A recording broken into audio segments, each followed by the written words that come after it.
Welcome to Bedtime Stories. Dinah, Cat, and the Witch. Once upon a time, there was a little girl named Betty. She was an orphan, and a bad landlord turned her out of her home. The only friend she had was a black cat named Dinah. Betty was crying as she walked along the road, and Dinah Cat ran beside her, rubbing against her feet. All at once she ran in front of Betty and stood on her hind legs. "Do not cry, mistress," she said. "I'll take care of you." Betty was so surprised to hear Dinah Cat speak that she stopped crying at once. "You poor Dinah Cat," she said. "What can you do?" "We must go to the city, and if I can find work, we shall be able to live.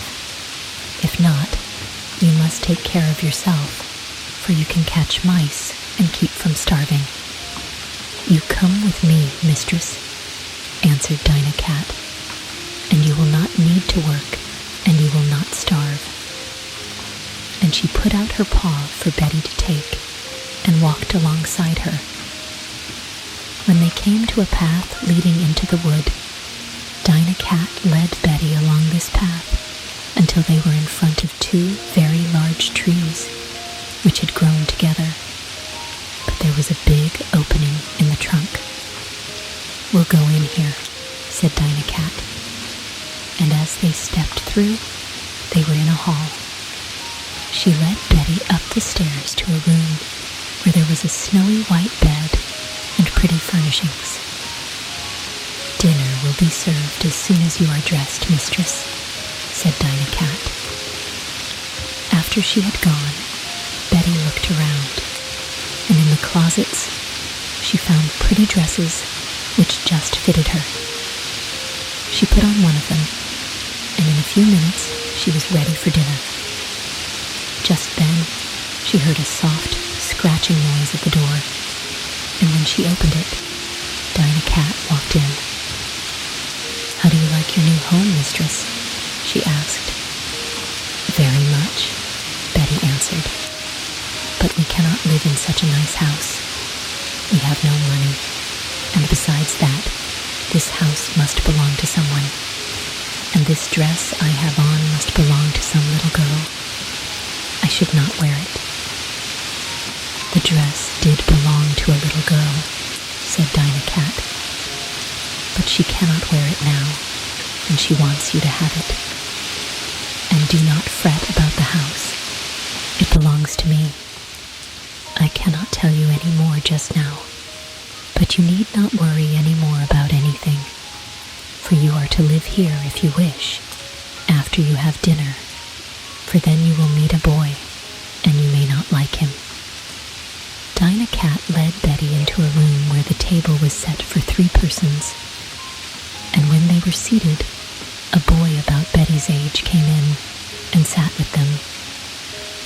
He wore his hat, and a thick veil hung from it.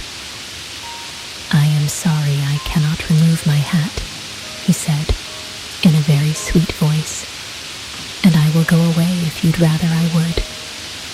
"Oh no," said Betty, feeling very much like an intruder. "I am very grateful to you for letting me stay, and I will help to do the work." "You do not need to work," said the boy. "If you will stay, we will be very glad." Betty did not once get a glimpse of his face.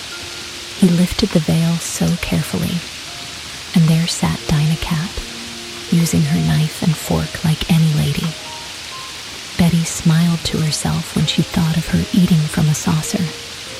Suddenly, Dinah Cat slid out of her chair and crawled under it, and the little boy trembled so that his chair shook. Betty looked around to find the cause of their strange behavior, and saw standing in the doorway an old woman with a staff in her hand. She hobbled over to where Dinah Cat sat and raised the staff. Betty thought she was going to strike her. "Don't you hurt Dinah Cat," she cried, running toward the old witch, who was so startled that she dropped the staff, and Betty picked it up. "Don't let her have it again," said the boy. "That is the cause of all our trouble."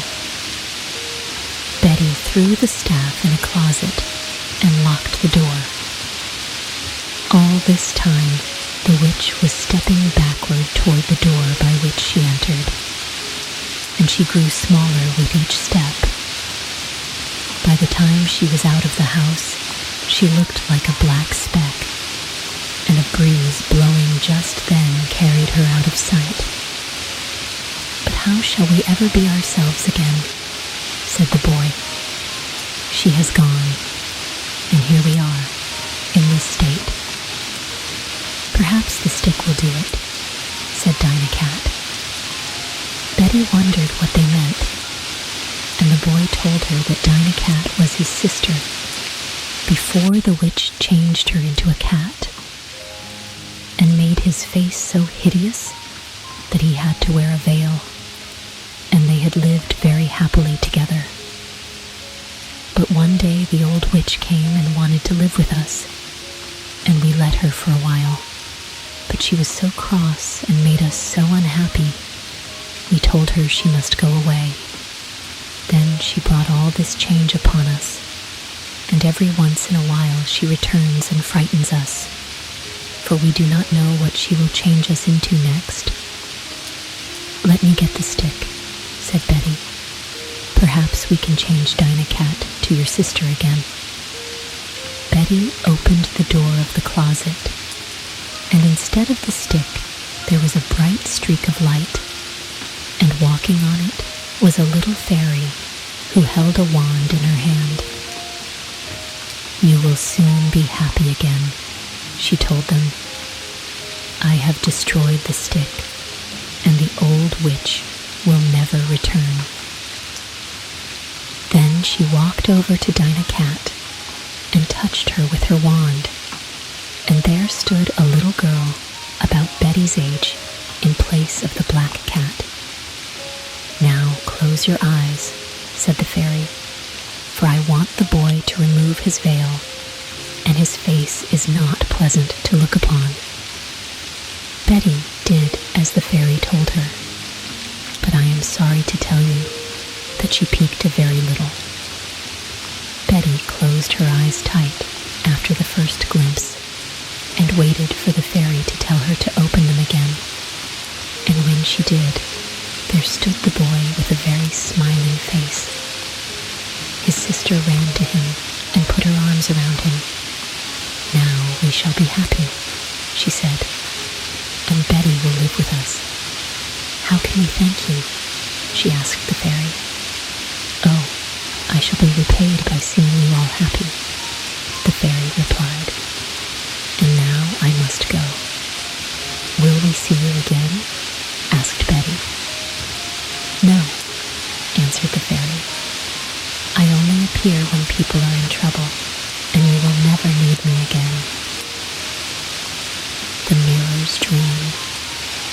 "The very idea of putting me in the attic," said the little old-fashioned table as it spread out both leaves in a gesture of despair. "I have stood in the parlor downstairs for 50 years, and now I am consigned to the rubbish room." And it dropped its leaves at its side with a sigh. "I was there longer than that," said the sofa. "Many a courtship I have helped along." "What do you think of me?" asked an old mirror that stood on the floor, leaning against the wall. "To be brought to the attic after reflecting generation after generation. All the famous beauties have looked into my face.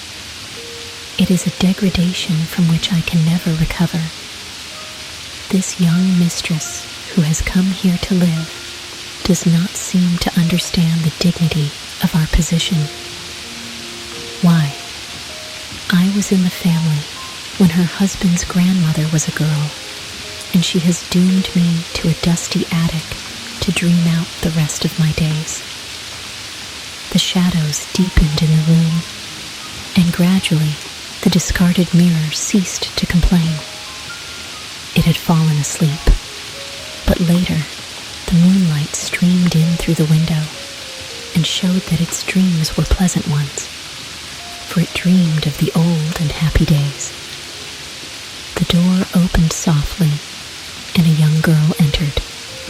Her hair was dark and hung in curls over her white shoulders. Her dark eyes wandered over the room until she saw the old mirror. She ran across the room and stood in front of it. She wore a hoop skirt over which hung her dress of pale gray, with tiny pink ruffles that began at her slender waist and ended at the bottom of her wide skirt.